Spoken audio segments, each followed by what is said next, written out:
जो मैं JEE main 2024 अप्रैल 4 shift 1 के बाकी बचे क्वेश्चंस को डिस्कस करेंगे। 2 wires A and B are made up of same material and have the same mass. Mass same है दोनों का और सेम मटेरियल भी सेम है, मतलब उसका जो मटेरियल का प्रॉपर्टी है वो भी चेंज करेगा। Wire A and A has radius 2, इधर ये है और इधर बी है। इसका रेडियस कितना है 2 मिलीमीटर और इधर का रेडियस है 4 millimeter. The resistance of wire B is 2 ohm. A का कितना होगा ये पूछा। रेजिस्टेंस जो है वो कितना होता है रो L बाय A। ये R क्या है, रेसिस्टिविटी है, ये मटेरियल का प्रॉपर्टी है, ये दोनों का सेम है, मटेरियल सेम है तो rho A equal to rho B। Length कितना है मुझे कुछ नहीं पता है इसके बारे में, लेकिन मास दोनों का सेम है, mass of A equal to mass of B। तो यहां से हम जो लेंथ हमें पता चल जाएगा। पहले इसको पूरा फार्मूला में लिख लेते हैं। R इक्वल टू रो, वो ठीक है, रो दोनों का चेंज नहीं हो रहा है, लेंथ हमें पता करना है और ये जो है सो पाई R स्क्वायर होता है, cross sectional area pi R square. एक काम करें, इसको हम बाद में लिखेंगे।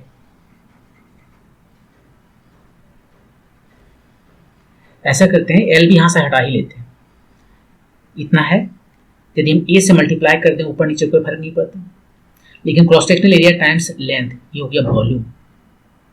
अब वॉल्यूम को यदि हम मल्टीप्लाई कर देते हैं इसका मास डेंसिटी से, ये रो नहीं, ये रो अलग है, ये रेसिस्टिविटी है, इसको मास डेंसिटी से मल्टीप्लाई करते हैं तो ऊपर नीचे दोनों जगह करना पड़ेगा। तो ये जो टर्म है यहाँ पर, ये वॉल्यूम टाइम्स जो डेंसिटी है इसका, तो ये मिलके हो गया मास, ये टोटल हो गया मास।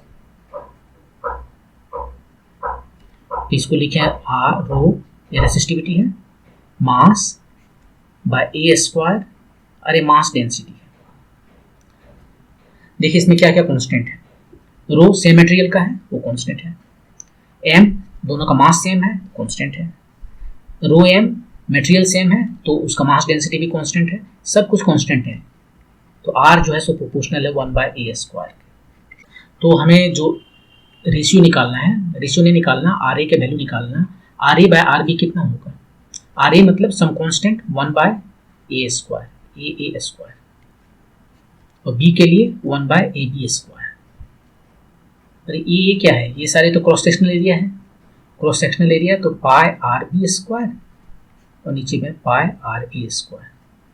पाई तो चला गया, R B bye R A के वैल्यू देखना है। आर बी कितना है, देखिए यहाँ पर 4 mm है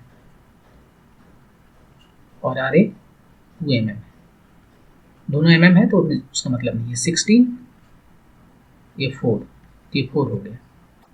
यहाँ पर ये जो एरिया है वो तो पाई आर स्क्वायर हुआ, ये वाला स्क्वायर हमने कहाँ लिखा, वो तो लिखा है नहीं।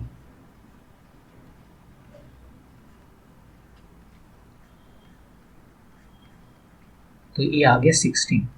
अब वैल्यू रखते हैं, आर ए का हमें नहीं पता है, पता करना है। आर बी का वैल्यू दिया है 2 ओम है, इसका टू 16, और तब आर ए का वैल्यू हमें आ गया 32 ओम। ये हमारा आंसर 32 ओम। तो इसमें क्या किया हमने, आर से स्टार्ट किया, resistance rho l a by होता है, और रो रेसिस्टिविटी है जो कि मटेरियल का प्रॉपर्टी है। एल नहीं दिया है लेकिन मास दोनों का सेम दिया है, तो एल को हमने क्या किया, वॉल्यूम लाने की कोशिश कर रहे हैं। यहाँ ए ऑलरेडी है, ये से ऊपर नीचे फ्री मल्टीप्लाई किए, ये स्क्वायर हो गया। तो यहाँ पर एल और ए वॉल्यूम हो गया, इसको मास डेंसिटी से मल्टीप्लाई कर दिया ऊपर नीचे, तो ये ऊपर वाला मास हो गया, नीचे में ये आ गया इस तरह से। और यहाँ पर ए जो है सो कांस्टेंट है, ये भी कांस्टेंट है, ए भी कांस्टेंट है, तीनों कांस्टेंट है, तो आर प्रोपोर्शनल हो गया क्रॉस सेक्शनल एरिया के स्क्वायर के बराबर। और यहाँ पर से हमने दोनों का रेशियो निकाल लिया, आर ए और आर बी निकाले, सबका वैल्यू सब्स्टिट्यूट किए और हमें 32 ओम मिल गया। The disintegration energy Q for the nuclear fission, uranium 235 को डिसइंटीग्रेट कर रहे हैं सीजियम में और जिरकोनियम में। यूजुअली जो है यूरेनियम 235 को इसको डिसइंटीग्रेट किया गया है, कैसे किया गया पता नहीं। यदि आप एक न्यूट्रॉन इसमें दे तो ये बेरियम और क्रिप्टॉन में टूटता है, लेकिन ये बेरियम क्रिप्टॉन मैंने सीजियम और जिरकोनियम में तोड़ा है कुछ अलग तरीके से। एक न्यूट्रॉन निकल रहा है, कितना एनर्जी निकलेगा इससे, डिसइंटीग्रेशन एनर्जी कितना है, कितना एनर्जी से निकलेगा क्यों वो बताना है। तो एनर्जी इसमें जो न्यूक्लियर प्रोसेस होते हैं उसमें जो एनर्जी निकलता है वो मास कन्वर्ट हो जाता है एनर्जी में, E=mc²। यही फॉर्मूला लगता है यहाँ पर, आइंस्टाइन का फॉर्मूला। ये मास जो है सो मास ही कन्वर्ट हो रहा है एनर्जी में। तो यहाँ पर कितना मास कम हो गया है, देखिए रिएक्टेंट ये है, प्रोडक्ट ये है। रिएक्टेंट का मास जो है ज़्यादा है प्रोडक्ट के मास से, तो जो मास में लॉस हुआ है वो एनर्जी में कन्वर्ट निकल जाएगा, इधर एनर्जी निकल जाएगा। तो देखिए कितना लॉस हुआ है मास का, इसको डेल्टा एम कह देते हैं, लॉस ठीक रहेगा। डेल्टा एम मास ऑफ बताना है रिएक्टेंट का, ये यूरेनियम 235 का। इसको लिखने का तरीका अच्छा रहेगा, ऐसे लिखते हैं, mass of uranium 235 minus mass of ये caesium 140 plus mass of mass या स्मॉल एम भी लिख सकते थे, जिरकोनियम 94 प्लस मास ऑफ एक न्यूट्रॉन का। सबका मास यहाँ दिया हुआ है, सबका वैल्यू सब्स्टिट्यूट करते हैं। यूरेनियम 235 का मास दिया हुआ है 235.0439 यू है एटॉमिक मास यूनिट। कार्बन 12 का जो मास है उसको 12 से डिवाइड करते हैं तो उसको 1 एटॉमिक मास यूनिट कहते हैं। माइनस सबका वैल्यू रखते हैं इधर, सीजियम कितना है सब देखिए,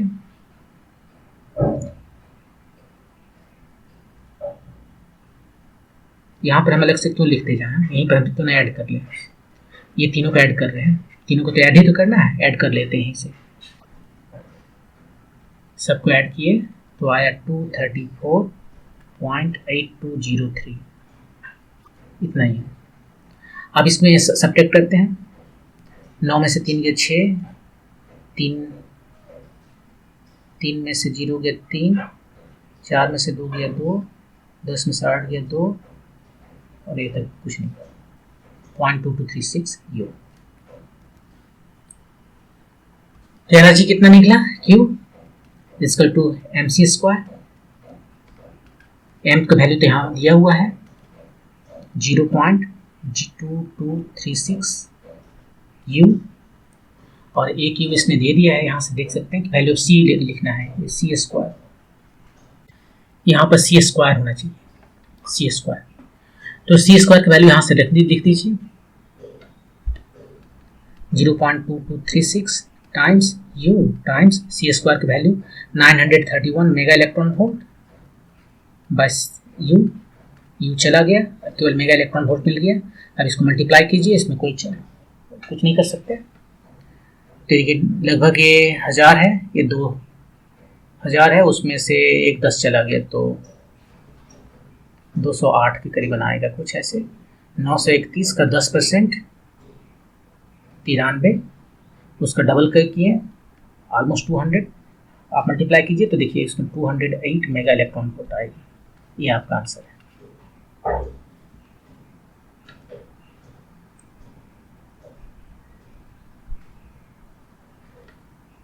ये लाइट रे is incident on a glass slab of thickness 4^3 centimeter and refracting index √2. The angle of incidence is equal to the critical angle for the glass slab with air. The lateral displacement of ray after passing through the glass slab is how many centimeter? ये glass slab है, इधर से light जा रहा है, incident हुआ, कुछ इधर से गया और फिर ये ऐसे पैरेलल निकल जाता है, ये इसके पैरेलल जाता है। यहाँ पर जो है सो नॉर्मल है, यहाँ पर भी नॉर्मल है। ये आई है एंगल ऑफ इंसिडेंस, ये आर है, ये आर है तो पैरेलल हो जाएगा, ये भी आर है, और यहाँ पर आई प्राइम है एंगल ऑफ इमर्जेंस। ठीक है, अब हमें जो डिस्टेंस है, जो लेटरल डिस्टेंस की वो बात कर रहा है, द लेटरल डिस्प्लेसमेंट, वो ए वाला है। ये जो डिस्टेंस है यही लेटरल डिस्टेंस है, इसको बी कहें, और ये टी है, ग्लास स्लैब का विड्थ टी है। तो ये हमें निकालना है, ये कितना होता है देखिए, यहाँ पर स्नेल्स लॉ लगाएंगे। तो एक मिनट यहीं से देख लेते हैं, इस ट्रायंगल में इसका नाम दे देते हैं कुछ, ए बी सी, ये टोटल एंगल आई है, तो ए वाला एंगल कितना होगा, ऑपोजिट एंगल, ये टोटल आई है उसमें से आर चला गया, तो ये है आई माइनस आर एंगल। एक और ट्रायंगल कंसीडर करेंगे एबीडी, ट्रायंगल एबीडी में देखिए, एबीडी में देखिए ये जो एसी है कितना हो जाएगा in terms of t, a d जो है सो टी है, यहाँ पर हम लिख सकते हैं साइन, साइन नहीं cos, cos r is equal to a d by a b, और ए डी टी है तो ए बी हमें पता चल गया, ए बी हमें पता चल गया टी बाय कॉस आर। अब एक बार हमें ये ए डी ए बी पता चल गया है, तो अब दूसरा ट्रायंगल चलते हैं ए बी सी में। इस ट्रायंगल में एक्चुअली मुझे फाइनली बी सी पता करना है, तो दूसरा ट्रायंगल में जो है ए बी सी में एक साइड पता हो गया है ए बी, तो हमें बी सी पता हो जाएगा।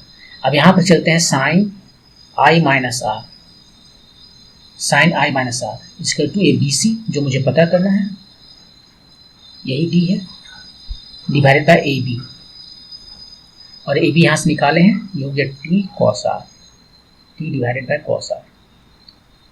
तो यहाँ से हमें पता चल गया कि डी कितना हो गया, t times sine i minus r by cos r, ये लेटरल डिस्प्लेसमेंट हुआ,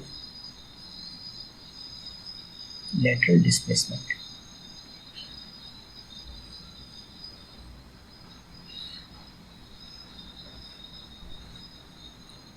तो लेटरल डिस्प्लेसमेंट हमें आई आर और टी के टर्म में पता हो गया। अब आई कितना है इस क्वेश्चन के लिए देखिए, आर कितना है इस क्वेश्चन के लिए देखिए, और इसमें वैल्यू सब्स्टिट्यूट करके लेटरल डिस्प्लेसमेंट निकाल लीजिए।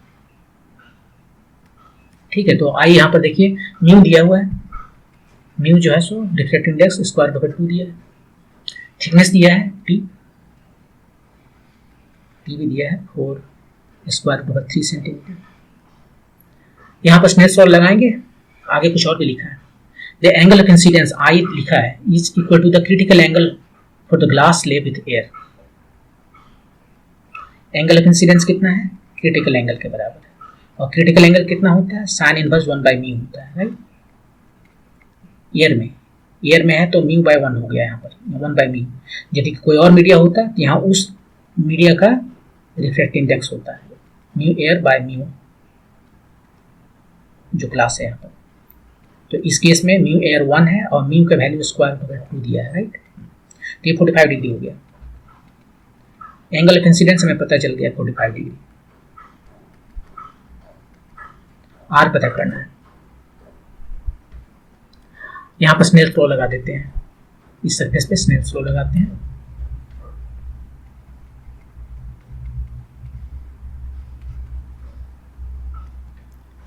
साइन आई, आई में पता है equal to mu times sine r, mu पता है साइन आर पता हो जाएगा।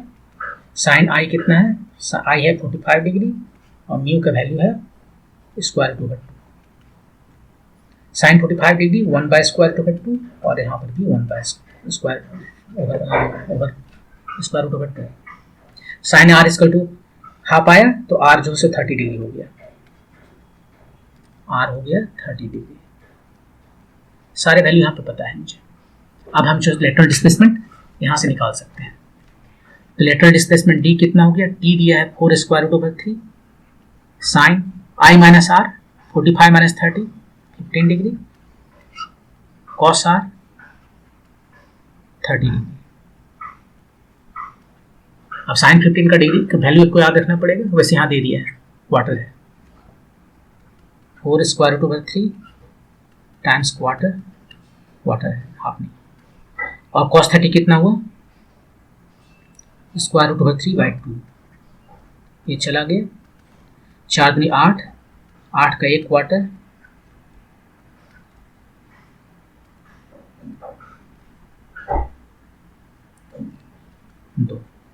दो सेंटीमीटर, ये आपका आंसर है 2 centimetre. In A system 2 particles of mass m1 is equal to 3 kg and m2 is equal to 2 kg are placed at certain distance from each other। ठीक है, एक यहाँ पर है 3 kg का, एक 2 kg का यहाँ पर है, इसको m1 कहते हैं, m1 तो है ही 2 kg, दोनों के बीच का कुछ डिस्टेंस है। The particle m1 is move towards the centre of mass of the system through a distance 2 centimetre. मान लीजिए इसका सेंटर ऑफ मास कहाँ होगा, बीच में होगा, नहीं बीच से थोड़ा इधर होगा, बड़ा साइड की तरफ, यहाँ पर है सेंटर ऑफ मास, इसको O कह रहे हैं। मान लेते हैं ये डिस्टेंस हमारा R1 है और ये डिस्टेंस हमारा R2 है, और ये सेंटर ऑफ मास है, O जो है सो सेंटर ऑफ मास है। सेंटर ऑफ मास से यदि डिस्टेंस मेजर किया जा रहा है दोनों पार्टिकल का, और ये सेंटर ऑफ मास इन दोनों पार्टिकल की वजह से है, तो इसका मास और डिस्प्लेसमेंट डिस्टेंस दूसरा का मास और डिस्टेंस के बराबर होता है।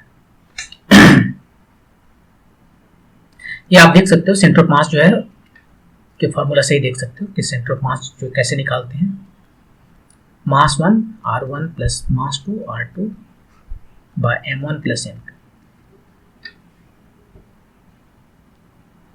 यदि सेंटर ऑफ मास 0 है, इसको 0 रखते हैं, और यहाँ पर देख लेते हैं R2 जो है राइट साइड में है, इसको x पॉजिटिव कर लेते हैं, R2 पॉजिटिव हो गया तो R1 जो है नेगेटिव हो गया माइनस, तो देखिए कितना आया minus m1 R1 plus m2 R2, तो m1 R1 is equal to m2 R2। इसमें कंडीशन ये है कि जो R1 और R2 है कहाँ से मेजर किया जाएगा, 0 से, सेंटर ऑफ मास से मेजर किया जाएगा। यहाँ पर मैं सेंटर ऑफ मास से मेजर किया था, ये R2 आया और ये माइनस R1 आया, और तब ये ओरिजिन पर है 0 0 पर, सेंटर ऑफ मास पे 0, तो यहाँ पर ये प्रॉपर्टी आता है। अब क्या कह रहा है कि ये the particle of mass m1 is move towards the centre of mass of the system through a distance 2 centimetre. इसको यहाँ से उठा के यहाँ ले आया, थोड़ा सा इधर ले आया, तो इसको भी उधर आना पड़ेगा थोड़ा सा, सो दैट इसका सेंटर ऑफ मास वहीं का वहीं रहे। तो कितना इसको आना पड़ेगा, तो बहुत सिंपल तरीका यहाँ पर है कि इसी को डिफ्रेंशिएट कर देते हैं, m R1 equal to m delta R2 और ये डिस्टेंस यहाँ पर R1 और R2 कहाँ से मेजर किया गया है, ओरिजिन से। तो m1 निकालना क्या है, R2 निकालना है, ये आ गया m1 bye m2 delta R1। दोनों का पॉजिटिव का साइन का मतलब है दोनों इसके तरफ जा रहे हैं, क्योंकि ये माइनस साइन जो है ऑलरेडी ले चुके हैं ना, पॉजिटिव साइन का मतलब है दोनों इसके तरफ मूव कर रहे हैं। m1 कितना है 3 2, और ये कितना मूव किया 2 सेंटीमीटर मूव किया था, तो इसे 3 सेंटीमीटर मूव करना पड़ेगा।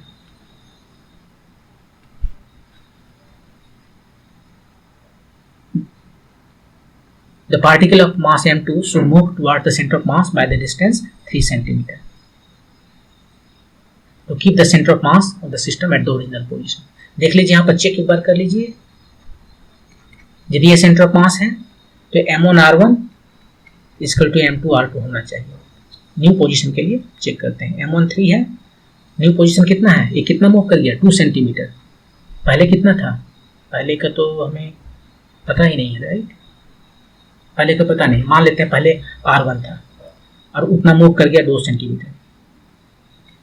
m2 R2 पहले कितना था, अब वो भी कम हो गया, ये भी उसी तरफ मूव कर गया तो डिस्टेंस कम हो गया, ये 3 centimetre. 3R1 minus 6 equal to 3 की जगह पे m ही लिखे अभी, m1 R1 minus 2m1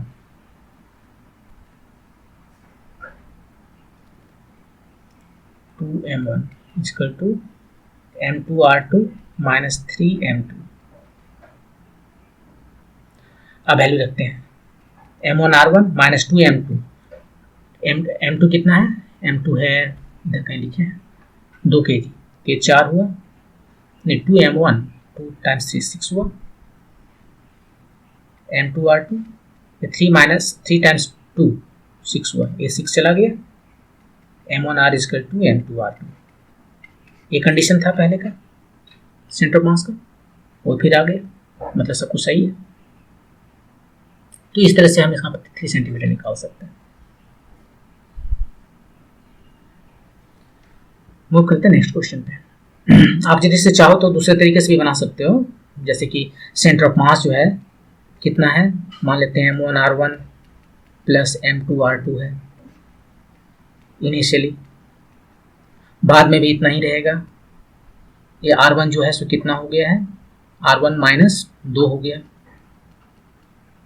m2 r2 minus 2, ये भी 2 हो गया।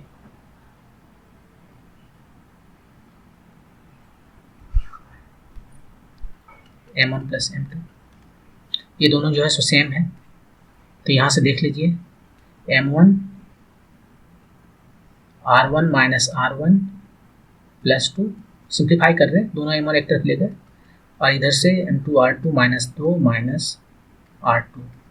मैं क्या कर रहा हूँ, r1 को मैंने 2 से कम कर दिया, वो तो बताया गया, लेकिन r2 को कितना से कम करना है वो मुझे बताना है, और मैं वही उसका वैल्यू 2 रखते रहूँगा।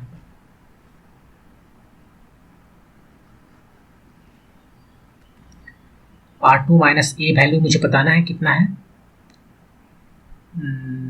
x मान लेते हैं, तो m2 कितना हो गया, r2 minus x minus r2।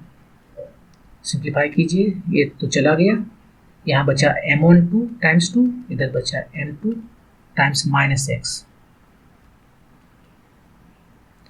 तो x कितना आ गया, minus 2m1 bye m2, minus 2m1 है 3 और ये है 2, तो माइनस 3 सेंटीमीटर।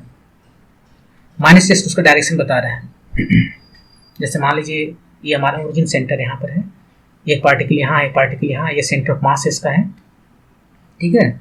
और इस यहाँ पर मैंने क्या किया था कि ये m1 है और ये m2 है, इसको मैंने कम कर दिया था, देखिए यहाँ पर कम किया था, इसको कम किया था। अब यहाँ पर बोल रहा है x जो है सो माइनस 3 होगा, ये जो है सो माइनस 3, जिधर ए चला है, ए का डायरेक्शन जिधर है उसका ऑपोजिट डायरेक्शन में, ये इधर लेफ्ट चला तो इसको राइट जाना पड़ेगा, वही बता रहा है 3 सेंटीमीटर, ऐसे भी बना सकते थे। नेक्स्ट क्वेश्चन, ये rod of length 60 centimetre rotates with uniform angular velocity 20 radian per second about its perpendicular bisector. ये रॉड है, ये परपेंडिकुलर बाइसेक्टर है, इसके अबाउट ये रोटेट कर रहा है 20 रेडियन पर सेकंड से in uniform magnetic field of 0.5 Tesla.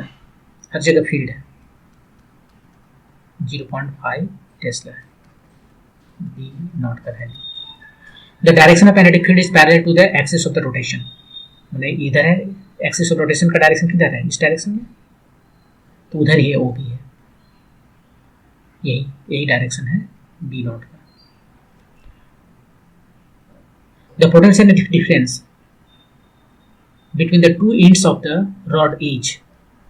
अब ये रॉड यदि घूम रहा है मैग्नेटिक फील्ड में तो उसमें जनरेट होता है इलेक्ट्रोमोटिव फोर्स, दोनों एंड के बीच में कितना होगा, ये एक बैटरी की तरह काम करेगा, और ये बैटरी का ईएमएफ जो है सो पूछ रहा है कितना होगा। देखिए इसको भी दो तरीके से बना सकते हैं, बहुत तरीके से बना सकते हैं, लेकिन एक तरीका ये है कि आपको यदि फार्मूला याद है कि यदि एक स्पोक या जो भी है रॉड जो है एक एंड से ऐसे घूम रहा है, ऐसे रोटेट कर रहा है, इधर भी मैग्नेटिक फील्ड है, तो इसमें जो ये जो बैटरी जैसा बनता है, डायरेक्शन किधर होगा देखने देखिए, क्यू भी क्रॉस बी, ये उल्टा डायरेक्शन है। लॉरेंट फोर्स से डायरेक्शन आप निकाल सकते हैं, डायरेक्शन इधर हुआ, क्यों, क्यू भी क्रॉस बी, देखिए यही जो है फोर्स लग रहा है पॉजिटिव चार्ज पर, पॉजिटिव चार्ज उधर एक्यूमुलेट करेगा, भी किधर है, ये ऐसे मूव कर रहा है, इधर जा रहा है, तो उधर अपना फिंगर रखें और कर्ल किए बी की तरफ। तो मेरा थंब जो है सो राइट साइड में दिखाया है, इसलिए इधर इसका डायरेक्शन है। तो एक बैटरी बनता है। ये बैटरी का वैल्यू कितना होता है? कुछ half B omega a square कुछ ऐसे होता है। देखिए डायमेंशन सही है इसका। बैटरी होता था बी एल भी, राइट, बी एल भी। तो बी हो गया, एल हो गया, यहाँ से ओमेगा ए भी हो गया, इतना ही आना चाहिए। नहीं तो देख लीजिए निकाल के फिर यहाँ पर कहीं से, इधर से जा रहा है, ये छोटा सा एलिमेंट लिए, इसकी वजह से जो बैटरी आया वो कितना आया, बी एल भी। बी तो बी है, एल बने ये डिस्टेंस जो है एक्स, और भी कितना है, ये डिस्टेंस नहीं होगा, ये डिस्टेंस होगा डी एक्स। और भी कितना होगा, v equal to omega r, r की जगह एक्स है, इधर मूव कर रहा है। यहाँ पर वेलोसिटी जो है सो ओमेगा एक्स है, ओमेगा एक्स। एक्स जो है कहाँ से कहाँ जा रहा है, जीरो से लास्ट में एल तक जा रहा है, ये वाला जीरो से यहाँ तक एल है।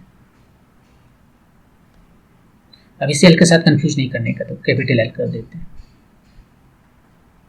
तो बी कांस्टेंट है, निकाल लिए, ओमेगा कांस्टेंट है, निकाल लिए, इधर एक्स डी एक्स बचा, और कुछ बचा क्या, नहीं कुछ नहीं, जीरो टू कैपिटल एल, इसको निकालिए, half B omega L square, यही यहाँ पर लिखिए, इतना होता है।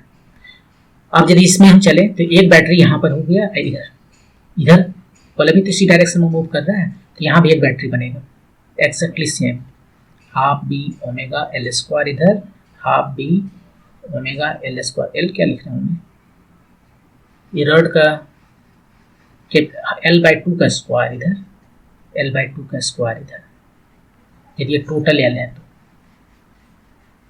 और पोलरिटी देखिए, दोनों magnitude same, polarity same, polarity same नहीं ऑपोजिट, तो नेट जो बैटरी बनेगा वो क्या हो जाएगा, जीरो, कुछ नहीं करना, जीरो। और नहीं चाहते हैं तो एक ही इंटीग्रेशन से इसको कंप्लीट करने चाहते हैं तो आप पहले फार्मूला याद रखिए, तो कुछ इंटीग्रेशन नहीं करना पड़ेगा, टाइम आपको बच जाएगा। और नहीं तो यदि आप इसे इसके अबाउट रोटेट कर रहा है तो एक एलिमेंट लेकर यदि इंटीग्रेशन करना हो, एक्स डिस्टेंस पर लिए, ये डिस्टेंस डी एक्स है, ये एलिमेंट है, और ये हमारा बैटरी का काम कर रहा है, इधर ये मूव कर रहा है, ओमेगा इधर है, किस स्पीड से मूव कर रहा है, भी इक्वल टू ओमेगा एक्स से मूव कर रहा है। तो यहाँ पर जो बैटरी बनेगा वो भी क्रॉस, इसका डायरेक्शन होगा इधर, ठीक है, नहीं इधर, ठीक है, जो भी डायरेक्शन होगा, ये छोटा एलिमेंट की वजह से जो बैटरी बन रहा है वो है d e b v l, right. भी हो गया ओमेगा एक्स, एल हो गया, इसका लेंथ कितना है, ये डी एक्स, जो पहले किए थे वही। और एक्स जो है सो कहाँ से कहाँ तक जाएगा, एक्स जो है so minus l by to से प्लस एल बाई टू तक जाएगा, माइनस एल बाई टू से प्लस एल बाई टू तक जाएगा। जो कांस्टेंट है बाहर करते हैं, इंटीग्रेट करते हैं, लिमिट रखते हैं, minus l by two to l by two. ये स्क्वायर है तो माइनस प्लस कोई फर्क नहीं पड़ेगा, l by two whole square minus l by two whole square, ये दोनों माइनस की वजह से प्लस हो गया, ये हो गया जीरो, आपका जीरो आंसर।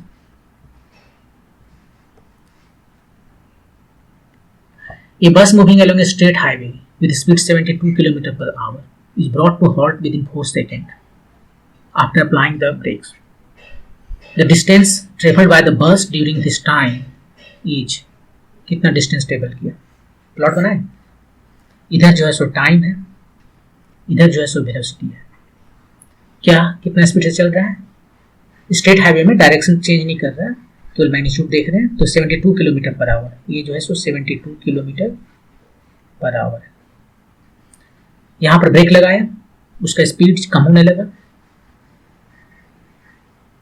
यहाँ पर उसने कुछ लिखा नहीं, assume the retardation is uniform, retardation मतलब कि नेगेटिव एक्सलेशन, वो जो है वो यूनिफॉर्म है, और यहाँ पर वेलोसिटी ये डी बाई डी टी, इसका जो स्लोप देगा वही एक्सलेशन है, ये यूनिफॉर्म है मतलब कॉन्स्टेंट है, स्लोप जो है सो कांस्टेंट है, मतलब स्ट्रेट लाइन आएगा इधर से, ठीक है। और यहाँ पर आने के बाद ये t इक्वल टू 4 सेकेंड है, यहाँ पर इसका स्पीड कितना हो गया, जीरो। स्टार्ट यहाँ से किया 72 किलोमीटर पर आवर, ब्रेक लगाया, 4 सेकंड बाद यहाँ कर रुक गया। निकालना क्या है, डिस्टेंस टेबल, यहाँ पर डिस्टेंस कहिए, डिस्प्लेसमेंट कहिए, कोई फर्क नहीं पड़ता है क्योंकि वो तो स्ट्रेट रास्ता में चल रहा है, डायरेक्शन चेंज हो ही नहीं रहा है। हाँ, यदि यहाँ से मान लीजिए ब्रेक लगाने पर गाड़ी रुक जाती है, ब्रेक लगाने के बाद गाड़ी पीछे नहीं चलने लगती है, राइट। ब्रेक लगा रहे हैं अपोजिट डायरेक्शन में, लेकिन एक बार रुक गया तो फिर ब्रेक नहीं लगता। ब्रेक का कोई मतलब नहीं है, ब्रेक रोकने के लिए है। ये नहीं कि अपोजिट डायरेक्शन में फोर्स लग रहा है और गाड़ी पहले इस सामने जा रही थी फॉरवर्ड, अब वो पीछे मूव करने लगेगा, ऐसा नहीं है। यहाँ जाकर रुक गया तो स्पीड और वेलोसिटी में यहाँ कोई फर्क नहीं है, डिस्प्लेसमेंट और डिस्टेंस में कोई फर्क नहीं है। तो डिस्टेंस जो ट्रेवल किया वो कैसे कितना होगा, इसका एरिया होगा। ये देखिए v टाइम्स टी क्या होता है, जस्ट मल्टीप्लाई कीजिए इसको, मल्टीप्लाई करने पर क्या आता है डिस्टेंस, तो वो डिस्टेंस हो जाएगा area under curve, under we T curve. ये ट्रायंगल है, ट्रायंगल का एरिया निकालते हैं, हाफ टाइम्स 4 टाइम्स 72। अब देखिए ये सेकंड में है और 1 किलोमीटर पर आवर, इसको ध्यान में रखना पड़ेगा। आप यदि जो भी करना दोनों को 1 यूनिट में लिखना होगा, ये आवर को काट नहीं कर सकते, सेकंड है तो ऐसा यूनिट बना देते हैं, सेकंड में इसको भी कर देते हैं, इसको 5/18 से मल्टीप्लाई करते हैं, ये मीटर पर सेकंड में कन्वर्ट हो जाएगा। 4 हो गया, ये 2 2 4 हो गया, 4 में 8 बचे 40 मीटर। इतना डिस्टेंस ट्रेवल किया, या आप कह सकते इतना डिस्प्लेसमेंट ट्रेवल किया। तो इस तरह से बन गया।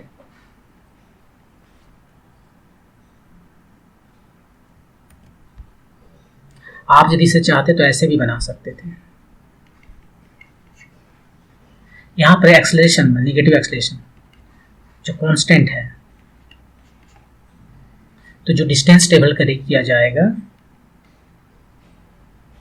डिस्टेंस कितना होता है vt होता है। लेकिन यदि एक्सेलरेशन 0 है तब, और यदि एक्सेलरेशन कांस्टेंट है तो भी यही फार्मूला लगा सकते हैं, लेकिन v की जगह हम रिप्लेस कर देंगे एवरेज वेलोसिटी। और यदि एक्सेलरेशन कांस्टेंट नहीं है तो डिस्टेंस निकालने के लिए हमें करना पड़ेगा v dt। तो यहाँ पर जो है सो कांस्टेंट है, ये वाला लगाते हैं, average velocity times time. Average velocity कितना है, देखिए उसने स्टार्ट किया था t=0 पर 72 किलोमीटर पर आवर की स्पीड से, ये था वेलोसिटी। इसको हम मीटर पर सेकंड में कन्वर्ट कर देते हैं 5/18 से मल्टीप्लाई करके, ये 20 मीटर पर सेकंड में। और t=4 सेकंड पर उसका स्पीड कितना है 0। एवरेज निकालिए, यहाँ पर है 20, यहाँ पर है 0, 4 सेकंड में, तो ये आ गया एवरेज, और टाइम लेना है 4।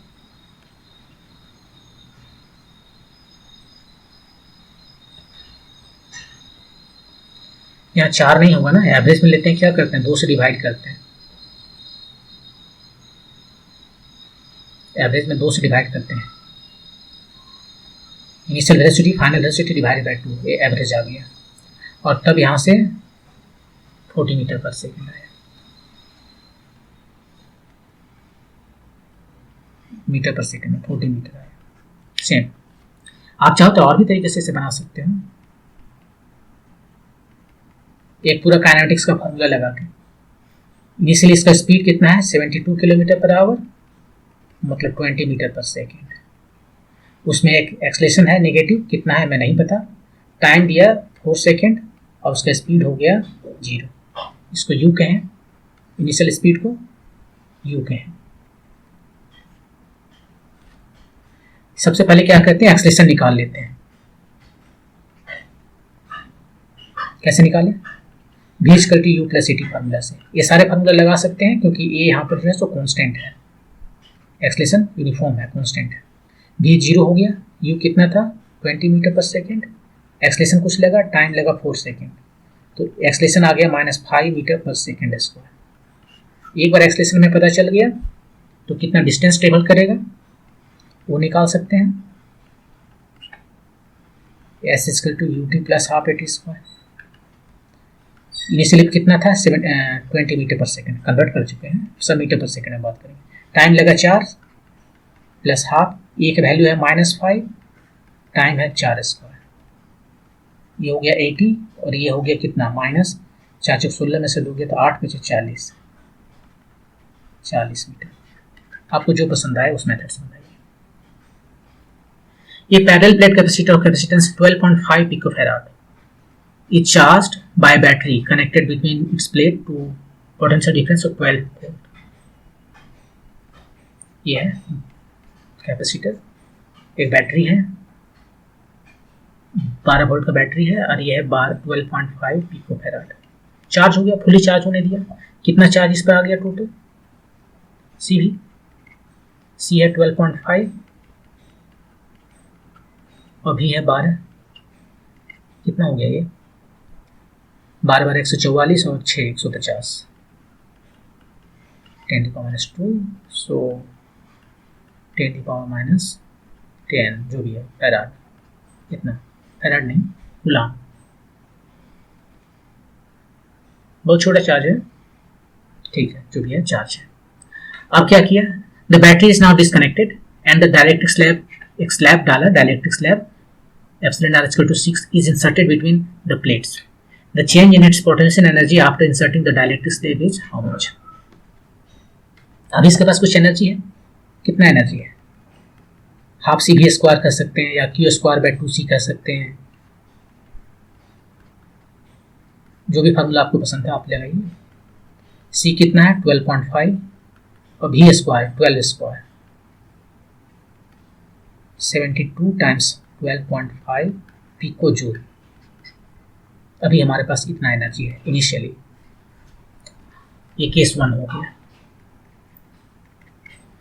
केस 2 में क्या किया गया है कि इसको बैटरी से डिस्कनेक्ट किया गया।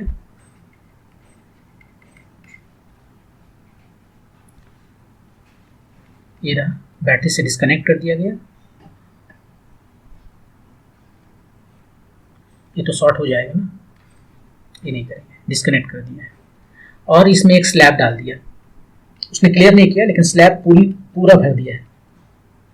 और स्लैब का डायलेक्ट्रिक कांस्टेंट 6 है, शायद 6 है। The change in the potential energy after inserting the dielectric slab is, कितना चेंज होगा पोटेंशियल एनर्जी में? अब ये जैसे डायलेक्ट्रिक स्लैब इस पर डाले, इसका एनर्जी चेंज हो जाएगा, राइट। अब एनर्जी कितना होगा? अब यहाँ पर एनर्जी का जो फार्मूला हम लगाएंगे यू फाइनल, वो लगाएंगे क्यू स्क्वायर बाय 2c। सी अब चेंज हो जाएगा, सी प्राइम।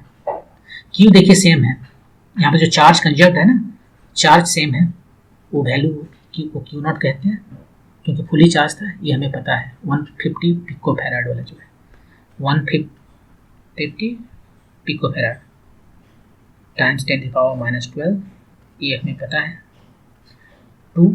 और सी प्राइम, इस पर यदि डायलेक्ट्रिक कांस्टेंट 6 का हम डाल दिए तो क्या होता है कैपेसिटेंस को? कैपेसिटेंस बढ़ जाता है, 6 गुना बढ़ जाएगा। देखिए यहाँ पर जो हमारे पास एक कैपेसिटर है, इसका कैपेसिटेंस है C। इसमें यदि डायलेक्ट्रिक कांस्टेंट डाल दिए हैं, C मतलब क्या है? ε0 a/d। a मतलब इसका क्रॉस सेक्शनल एरिया, d मतलब इसके बीच का जो डिस्टेंस है, उससे भी चेंज नहीं कर रहे हैं ज्योमेट्री, केवल डायलेक्ट्रिक स्लैब डाले हैं। तो अब जो आ गया वो हो गया ε0 εr a/d। सब कुछ तो सेम है, केवल एक εr आ गया तो उतना से मल्टीप्लाई हो जाता है। तो यहाँ पर 6 टाइम से बढ़ जाएगा, 6 टाइम पुराना वाला जो है C, 150 times 10⁻⁻12 square by 2 times 6c। इसका कैलकुलेशन में हम बढ़िया से कर सकते थे, इसको शुरू में यूज करते हैं, बाद में इसको यूज करते तो ज़्यादा अच्छा रहता, लेकिन ठीक है, ये ज़्यादा कैलकुलेशन हो गया। 6 का वैल्यू कितना है? 12.5 पिकोफैराड। सिंप्लीफाई कर लेते हैं, ये हो गया 150 टाइम्स 150 टाइम्स 10⁻⁻12, एक तो यहाँ से कट गया, एक बच गया, ये हो गया 12 और 12.5, और कुछ है नहीं। थोड़ा सिंप्लीफाई करते हैं, ये हो गया 15 टाइम्स 1000, ये तीनों जीरो लेके इसको किनारे रखे हुए रहते हैं। 12 टाइम्स 125, ये 8 बार में चला गया, 4 दूनी 8, 4 दिया 12, 3 5 15, कितना आ गया? 5 में 10, 150 पिको जूल। अब इतना एनर्जी आया, शुरू में कितना था? शुरू में इतना था, और फाइनली इतना आया। लॉस कितना हुआ? लॉस हुआ शुरू में था कितना 72 times 12.5, 72 times 12.5 minus 150 pico joule, इतना का लॉस हुआ। ये पिको है। इसको यहाँ 10 से हम डिवाइड कर दिए, 5 दूनी 10, 25 25 125 और 36 दूनी 72, तो 4 से मल्टीप्लाई किए तो 144, 1.44,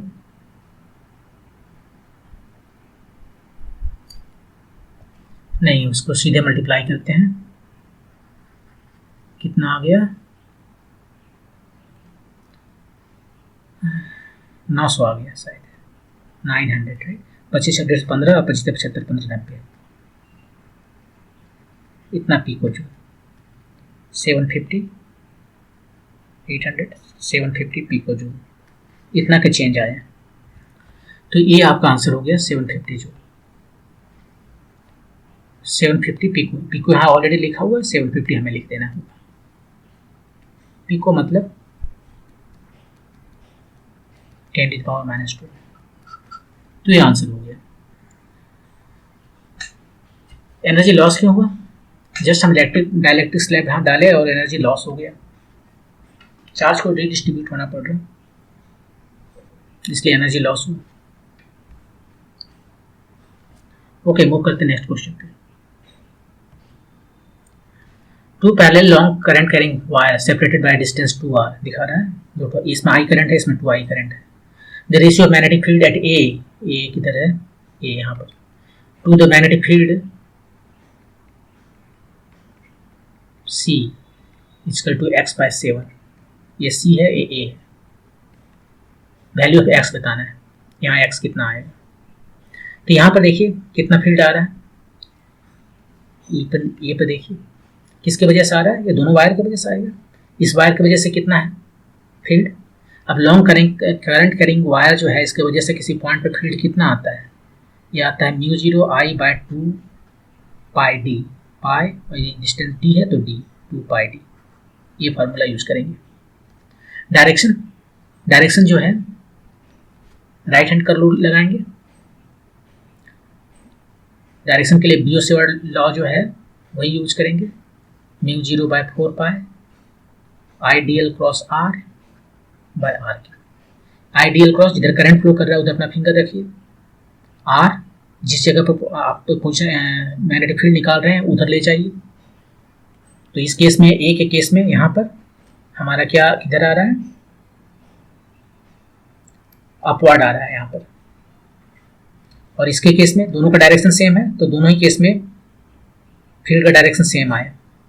इसके केस में भी यहाँ पर डाउनवर्ड आ रहा है, लेकिन दोनों की वजह से डाउनवर्ड आ रहा है, दोनों फील्ड की वजह से, दोनों वायर की वजह से डाउनवर्ड आ रहा है, और यहाँ पर दोनों ही वायर की वजह से अपवर्ड आ रहा है। तो ठीक है, ये पर बहुत सिंपल है, तब दोनों को ऐड करना है केवल।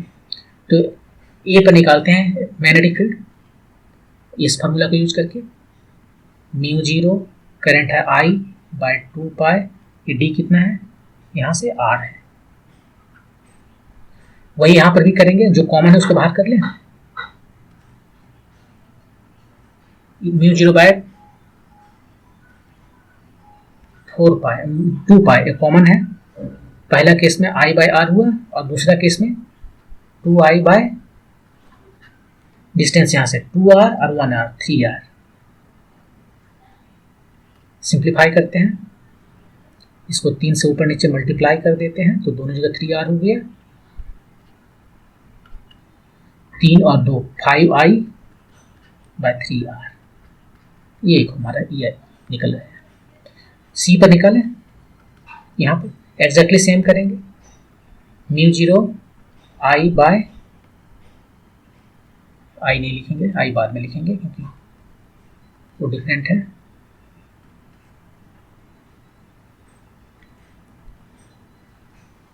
यहाँ प्लस कर रहे हैं क्योंकि दोनों की वजह से डायरेक्शन सेम है।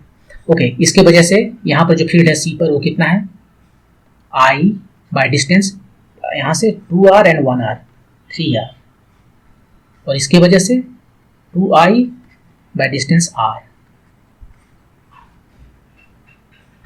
यहाँ पर जो है सो ऊपर नीचे हम 3 से मल्टीप्लाई कर देते हैं तो हमारे लिए इजी हो गया। ये कितना हो गया, नीचे में 3r है तो ऊपर में हो गया 6 एवं 7i बाय 3r। दोनों का रेशियो बोला निकालने के लिए, रेशियो निकालते हैं।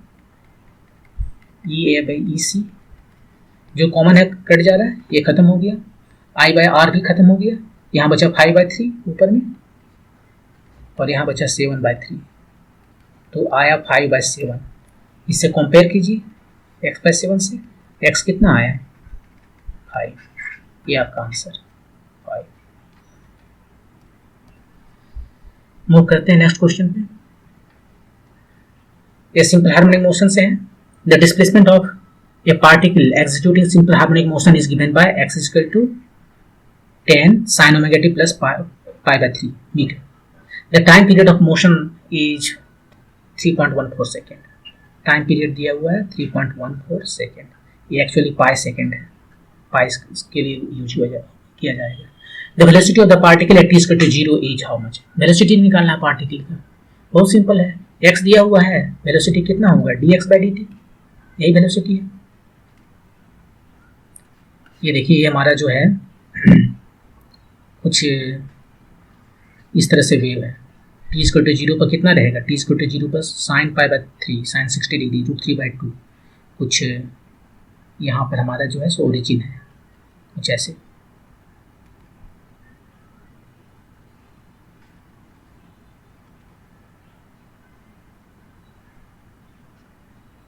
ये ऐसे है हमारा।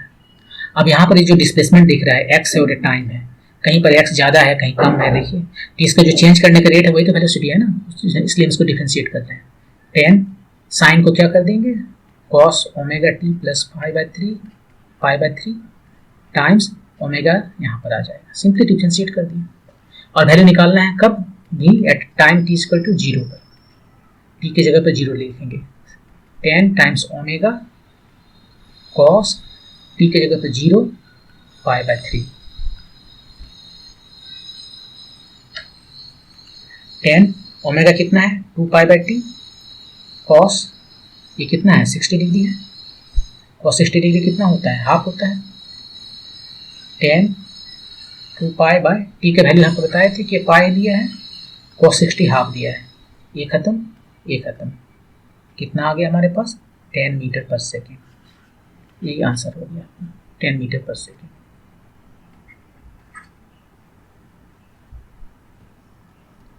आप यदि और ज़्यादा इसमें इन्वॉल्व होना चाहते हैं SHM में तो ऐसे भी बना सकते हैं।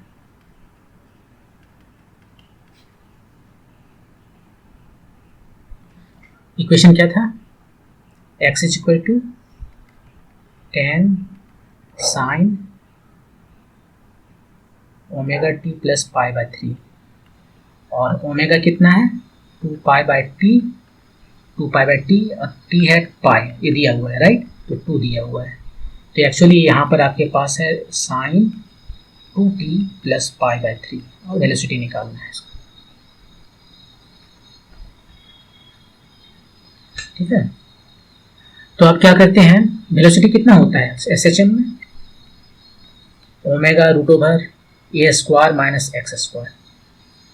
ठीक है, ओमेगा के वैल्यू हमें पता है, तो एम्पलीट्यूड कितना है ये एम्पलीट्यूड बता रहे हैं, जो इसका मैक्सिमम वैल्यू है वही एम्पलीट्यूड है 10 है। x कितना है किस टाइम में बताना है, x जो है सो t = 0 पर बताना है राइट, वो वैल्यू बताना है। अब यहाँ पे x एट t = 0 पे कितना आएगा सो निकाल लेते हैं। x t = 0 पे वैल्यू कितना है, यहाँ से देख के साइन t = 0 पाई/3 ये आ गया 10 टाइम्स साइन 60 डिग्री √3/2 मतलब 5√3। यहाँ लिखते हैं ये 100 5√3 ये कितना हुआ 100, ये हुआ 75, ये हुआ 25 के √5 और 2 से मल्टीप्लाई किए 10 मीटर पर सेकेंड। ऐसे भी निकाल सकते हैं। मूव करते हैं लास्ट क्वेश्चन पर। Mercury is field in A tube of radius 2 centimetre up to a height of 30 centimeter. The force exerted by mercury on the bottom of the tube is how many newton? ये tube है, इसमें जो mercury डाला गया है, mercury का shape देखिए, अब इस क्वेश्चन से रिलेटेड नहीं है लेकिन मरकरी का शेप देखिए, इसका सरफेस टेंशन जो है ना, कॉन्टैक्ट एंगल जो है वो होता है 90 से ज़्यादा डिग्री, इसलिए ऐसा रहता है। जब इसको ट्यूब में डाल देंगे, एक ट्यूब को मरकरी का बीकर में डालेंगे तो नीचे जाएगा, ऊपर नहीं जाएगा, पानी ऊपर चढ़ता है, वो नीचे उतरेगा। एनीवे, अब यहाँ पर जो है सो बोटा प्रेशर बताना है। इसका रेडियस जो है सो दिया हुआ है 2 सेंटीमीटर, हाइट दिया हुआ है 30 सेंटीमीटर। हाइट में कौन हाइट उतना यहाँ पर हमें नहीं देखना है, इसको हटाना है नहीं हटाना है, ये वाला हाइट देखेंगे, बहुत सिंपल है, ये हाइट देखेंगे। और क्या है, एटमॉस्फेरिक प्रेशर दिया हुआ है, डेंसिटी दिया हुआ है, जी का वैल्यू 10 लेना है, 522/7 लेना है। यहाँ पर प्रेशर बताना है मुझे। प्रेशर कितना हो, पहले इस पर जो बाहर से जो प्रेशर आ रहा है एटमॉस्फेरिक प्रेशर, वो प्लस इसने जितना यहाँ पर लगा दिया लोड, इसका वेट की वजह से जो आ रहा है, जिसको हम ρgh कहते हैं, ये दोनों। उसने फोर्स पूछा है, प्रेशर नहीं पूछा है, फोर्स। अब पहले प्रेशर निकाल लेते हैं और बाद में फोर्स कर देंगे। फोर्स कितना होगा, प्रेशर टाइम एरिया। तो पहले प्रेशर निकाल लें, फिर यहाँ पर हम आगे इसको बना देंगे। ये कितना है, उसने दिया है एटमॉस्फेरिक प्रेशर 10⁵ है पास्कल, ऐसा यूनिट है, न्यूटन पर मीटर स्क्वायर। रो, मरकरी का रो कितना है, 1.36 टाइम्स 10⁴ kg। जी 10 बोला लेने के लिए, और एच कितना दिया है 30 सेंटीमीटर। सब एक यूनिट में लिखो, मीटर में ही लिखते हैं। कितना हुआ इसको निकाल कर देखते हैं, सिंप्लीफाई करते हैं। 4 और 1, ये दोनों 5 है, इसको बाहर रखते हैं। 4 और 5 इधर आ गया 1.36 टाइम्स 3/10, 10⁵ प्लस 10⁵ टाइम्स, ये कितना आ गया 3 × 18, 3 × 39 40, 0.40। 10⁵ कॉमन ले लिए तो आ गया 1.408, इतना आ गया टोटल। अब यहाँ से प्रेशर निकालना, फोर्स निकालना है, तो ये प्रेशर लिखते हैं 10⁵ टाइम्स 1.408 टाइम्स एरिया। एरिया का वैल्यू बैठा देते हैं 1.408, एरिया कितना πr², राइट, πr²।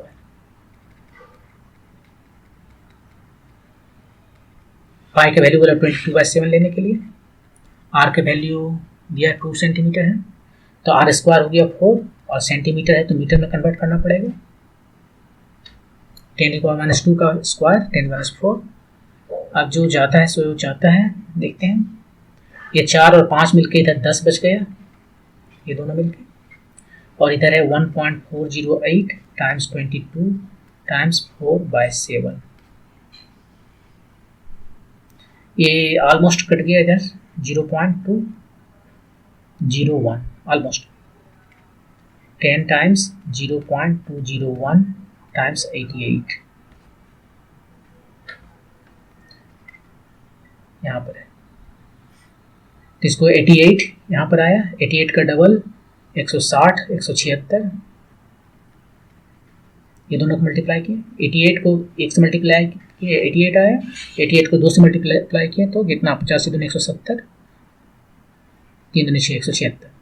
डेसिमल 1 2 3 आना चाहिए, एक यहाँ कम हो जाएगा 2 पर, तो ऑलमोस्ट 177, राउंड अप ये नंबर 177 न्यूटन का फोर्स लगेगा। 177 न्यूटन का फोर्स का मतलब है ऑलमोस्ट 17 to 18 kg, 18 kg कहिए, 18 kg के बराबर का फोर्स आपको फील होगा कहाँ पर, 30 सेंटीमीटर जो कॉलम है, 2 सेंटीमीटर जस्ट रेडियस का, 2 सेंटीमीटर रेडियस का एक ट्यूब है, बहुत पतला ट्यूब है, और 30 सेंटीमीटर, 30 सेंटीमीटर ही ज़्यादा नहीं, 30 सेंटीमीटर उसका कॉलम जो है वो आप पर कितना फोर्स लगाएगा? वो फोर्स लगाएगा 18 kg का। लेकिन इसमें इंक्लूडेड है एटमॉस्फेरिक प्रेशर वाली। आपको पता नहीं चलता, आपके ऊपर हमेशा एक हाथी के बच्चे के बराबर का वेट जो है आपके सर के ऊपर लग रहा है हमेशा, और हम लोग एक्विंटेड है इसके, आदी हो गए हैं, तो कुछ पता नहीं चलता। यहाँ पर 18 kg जो है वो इंक्लूडेड है। इतना फोर्स लग रहा है, लेकिन ये फोर्स कहाँ पर लग रहा है? फोर्स इतना बड़ा एरिया में लग रहा है, एरिया भी ज़्यादा नहीं है। यानी भाई क्वेश्चन हो गया। तो ये था JEE मेन 2024 अप्रैल 4 का सेकंड शिफ्ट। नेक्स्ट टाइम कुछ दूसरा लेकर आएंगे। Thank you.